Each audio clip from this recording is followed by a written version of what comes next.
Avant son enlèvement le 27 décembre 2024, le directeur de l'hôpital Kamal Adwan, le docteur Hussam Abou Safia, a continué à soigner ses patients sans relâche pendant plus de 14 mois de génocide à Gaza.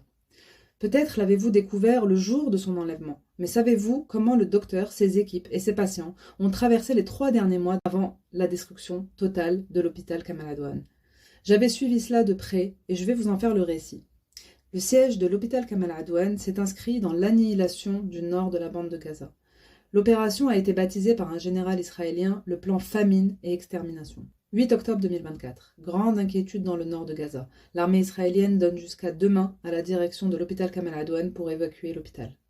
Le directeur témoigne avoir reçu un ordre d'évacuation d'Israël d'ici 24 heures avec ces menaces. Si vous n'obtempérez pas, ce sera comme l'hôpital à Shifa. 10 octobre 2024. Dans une vidéo, le docteur Abou Safia montre les enfants qu'abrite son établissement. Dans ces images, qu'il a lui-même filmées, on voit plusieurs enfants gravement blessés, leur corps entièrement bandé, plâtré et entubé, des bébés sous couveuse. Voici une partie de ce qu'a dit le docteur Abou Safia ce jour-là. Le 10 octobre 2024, il est 8h04 du matin. Le service des soins intensifs est normalement réservé aux enfants, mais en raison du fait qu'il n'y a pas d'autres services de soins intensifs, on a mis des adultes avec les enfants. Nous essayons de sauver des vies. Nous sommes tous fatigués. Normalement, dans ce service, il y a 6 patients, mais là j'en ai 8. Leur état à tous est critique. Ils sont tous là suite à des bombardements et ont des éclats d'obus partout dans leur corps. Ils sont tous sous assistance respiratoire et sont intransportables. Regardez cet enfant. Toute sa famille a été tuée. Il est le seul survivant. Notre hôpital risque de cesser de fonctionner à cause des menaces incessantes et de la pénurie de carburant. J'appelle toute la communauté internationale et toutes les organisations à empêcher l'occupant de nous forcer à évacuer et de laisser le carburant entrer dans l'hôpital. Arrêter l'hôpital Kamal Adwan signifie arrêter la vie de ces enfants. Quelques heures plus tard, le même jour, le journaliste Hussam Shabbat rapporte « Israël tire en ce moment même sur l'hôpital Kamal Adwan ». 20 octobre. Urgent. Le docteur Hussam Abou Safia déclare « Les environs de l'hôpital sont soumis à des bombardements et des tirs nourris et l'occupation a ciblé les réservoirs d'eau et le réseau électrique de l'hôpital. » Précision du journaliste Hussam Shabbat, alors que les ambulanciers amenaient les blessés à l'hôpital Kamal Adwan, les forces d'occupation israéliennes ont commencé à tirer intensivement sur l'hôpital, puis ont ciblé les réservoirs d'eau et le réseau électrique de l'hôpital. 22 octobre, urgent, déclaration du docteur Abou Safia. Les drones de l'occupation poursuivent les enfants et les ciblent dans les rues. Nous n'avons plus de linceul. Ce qui se passe dans le nord de la bande de Gaza dépasse la capacité de compréhension de l'esprit humain. 23 octobre, Israël a exécuté le médecin urgentiste Mohamed Ghanem à l'intérieur de l'hôpital Kamal Adwan. 24 octobre, urgent, les forces d'occupation israéliennes tirent sur l'hôpital Kamal Adwan et à l'intérieur se trouvent des enfants malades et blessés. Ceux montrés en vidéo il y a quelques jours. Message du journaliste Anas Sharif sur Al Jazeera. L'hôpital Kamal Adwan est pris pour cible et encerclé par des véhicules israéliens au moment où une aide médicale urgente était censée arriver.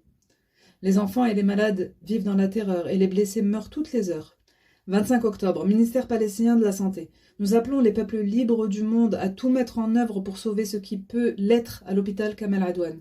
Nous ne comprenons pas comment le monde se permet de rester les bras croisés et d'assister au génocide le plus horrible et au processus systématique le plus massif de destruction du système de santé, de meurtre et d'arrestation de patients et de personnel médical sans rien faire.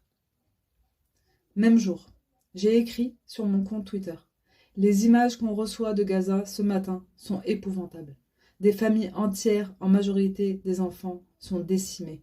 Dans le nord de Gaza, tous les corps dans un seul sac mortuaire.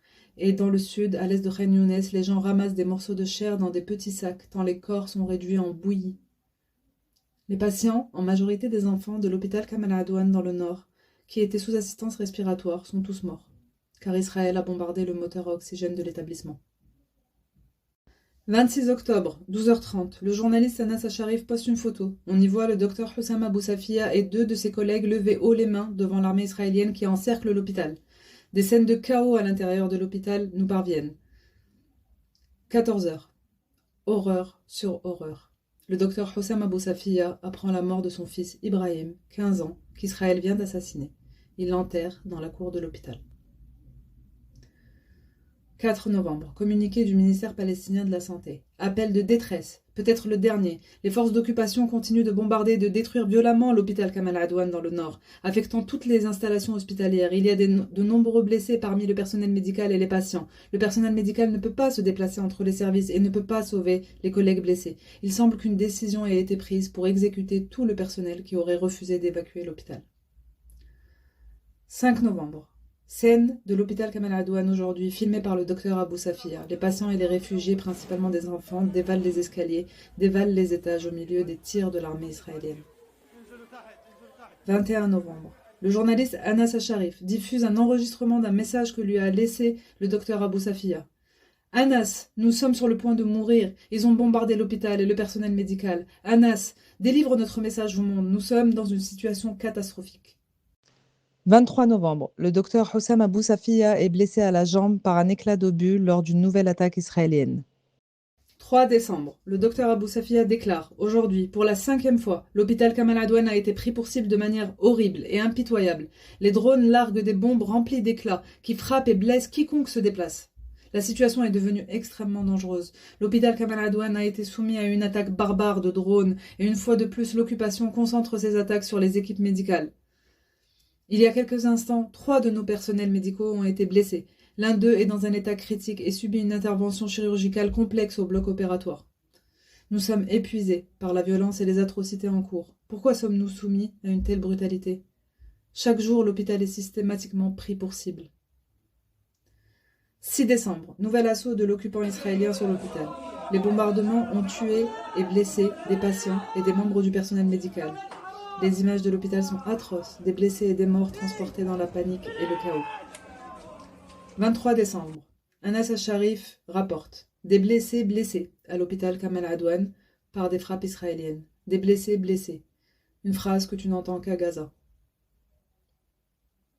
26 décembre, Anas Asharif rapporte « Urgent, 5 membres du personnel de santé tués à l'hôpital Kamal Adwan par des tirs israéliens directs. Il s'agit du docteur Ahmed Sammour, pédiatre, de Isra Abou Zaïda, technicienne de laboratoire, Abdelmajid Abou Laïch, ambulancier, Maher El-Ajrami, ambulancier, Fares El-Hodali, spécialiste de la maintenance. Tous ont été tués à quelques mètres de l'hôpital alors qu'ils tentaient de rejoindre leur famille. 27 décembre, les nouvelles de l'hôpital Kamal Adwan, le dernier du nord de Gaza, sont chaotiques et catastrophiques. Il semble que l'armée d'occupation israélienne a lancé son assaut final, en obligeant 350 personnes à évacuer, en brûlant le bâtiment de l'hôpital et en arrêtant le personnel médical. Le sort du directeur n'est à cette heure pas encore connu. Tout le monde commence à demander où est le docteur Hussam. 28 décembre. Incroyable image. Dans une rue dévastée et jonchée de décombres, le docteur Hussam Abou Safia, directeur de l'hôpital Kamal Adwan, en blouse blanche, se dirige vers les chars israéliens. Il est actuellement dans un endroit inconnu, à la merci de ses bourreaux. Quelques minutes plus tard, la nouvelle que l'on redoutait est confirmée. Le docteur Hussam Abou Safia a été enlevé par l'armée d'occupation qui l'a violemment battu avant de l'embarquer vers un lieu inconnu. De très nombreux médecins ont été enlevés et torturés jusqu'à ce que mort s'en suive, comme ce fut le cas du docteur Adnan Al-Bosch. Le docteur Abou Safia a résisté héroïquement depuis 3 mois dans son hôpital assiégé. Il a refusé d'abandonner ses patients et les habitants du nord de Gaza, dont Kamal Adwan était le dernier établissement de soins. Ils ont tué son fils, ses patients, ses amis, ils ont détruit son hôpital, sa ville, ils ont volé sa terre et détruit son cadre de vie. Puis ils l'ont kidnappé, torturé, insulté et veulent l'humilier. Pourquoi ? Parce que le docteur Hussam Abou Safia est resté auprès de ses patients jusqu'au bout et montré au monde la supériorité morale des Palestiniens sur leurs oppresseurs. En France, il a fallu attendre le 30 décembre, 3 jours après l'assaut final et l'enlèvement du directeur, pour que la diplomatie française daigne exprimer son inquiétude sur la situation de l'hôpital Kamal Adwan et que les médias commencent à en parler, très peu en réalité. Israël a assassiné en les ciblant directement le journaliste Hossam Chabat le 24 mars 2025 et le journaliste Anas Asharif avec toute son équipe le 10 août 2025. Israël détient toujours le docteur Abou Safia en toute illégalité, sans procès, sans même de charge. Et quand bien même il y aurait des charges, elles sont illégales. Israël n'a le droit de détenir aucun Palestinien. Il faut intégrer que la détention et le jugement de n'importe quel Palestinien des territoires occupés est illégal au regard du droit international. Ce sont tous des prisonniers politiques ou des otages, appelez cela comme vous préférez. Je cite Insaf Rezaghi, docteur en droit international. Ouvrez les guillemets, la Cour internationale de justice, dans son avis consultatif du 19 juillet 2024, a qualifié l'occupation militaire israélienne du territoire palestinien d'illicite.